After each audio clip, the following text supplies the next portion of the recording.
This thing is over 100 years old. Toss your spare change into the center bowl. Then move the lever below. The riders will start spinning. But it looks like the linkage is broken. Whoever's horse stops closest to the but sign wins all the rewards in the bowl. This was in the 1890s, a very popular French horse racing game. Now let's disassemble it. First, remove the linkages and metal cover.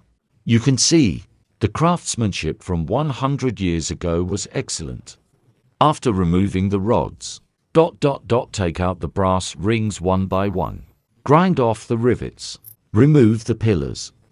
Now we can pull out the core component. This toy was a huge hit back then. Once a toy involves gambling, adults get more addicted than kids. This is the machine's core. It uses coaxial gears at different speeds, like planets orbiting a star. It makes the horses stop at random. The but sign determines the winner. Let's look at the details. The axle and tracks are made of brass. This makes it more durable, ensuring the core's performance. Let's see how it works. Push the lever on the side. It turns the drive wheel, which then drives the axle's gear. This makes the riders race together.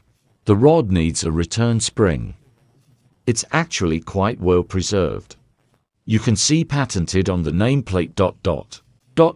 along with manufacturer info. Manufacturer and patent info. The craftsmanship was very meticulous. The internal frame is actually quite simple. You might wonder why this was so popular.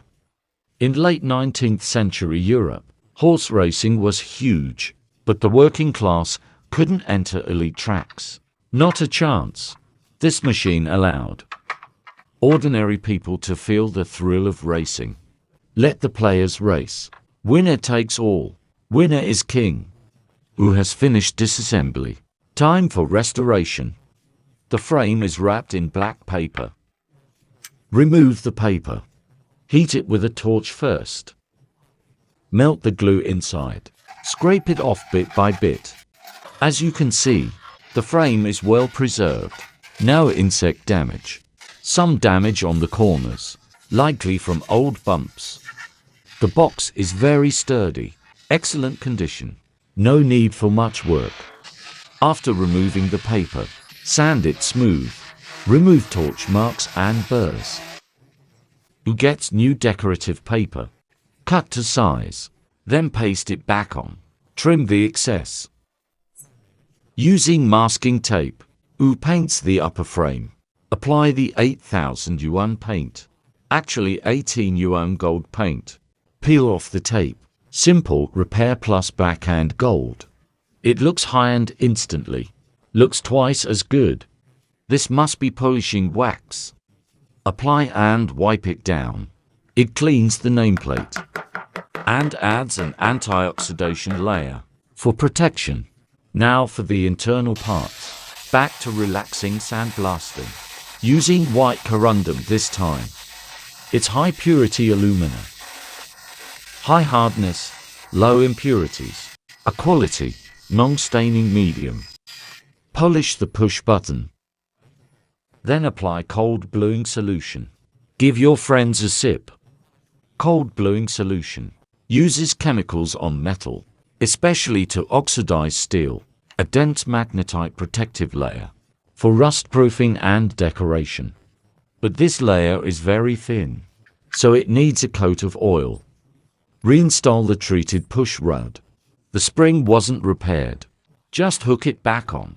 Clean the base with detergent. Sandblast the old paint off. This base is likely cast tin. The original casting was rough. Since tin can't be welded, the broken parts must be bonded with epoxy. File down the burrs. Fix the screw holes with a bit. Apply bluing solution. Spray on protective oil. Then fix it back in place. Replace all screws with new ones. Do the same for the drive wheel. After cleaning and sandblasting, apply cold bluing. Oil it and install it. Now it runs smoothly. Next step, tear off the old turf. It's made of green felt. The plate underneath is tin plate, also known as tinned iron. Place the plate on the custom correction mold. Both the flat and side surfaces are easy to straighten.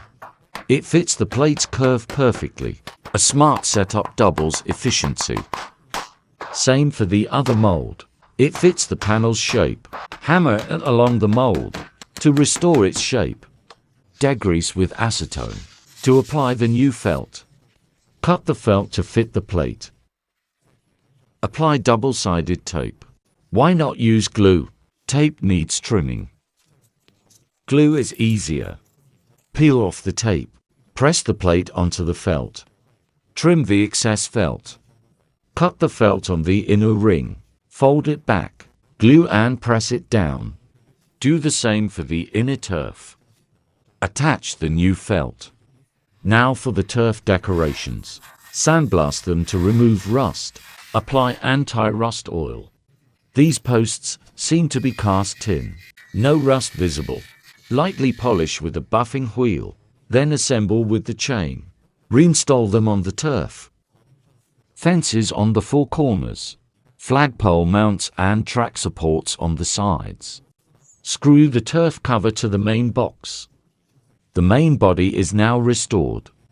Use photos each rider to record the original colors. Sandblast the old paint and rust. Here is a headless horseman. His horse is missing a leg, so Uge will rebuild his life.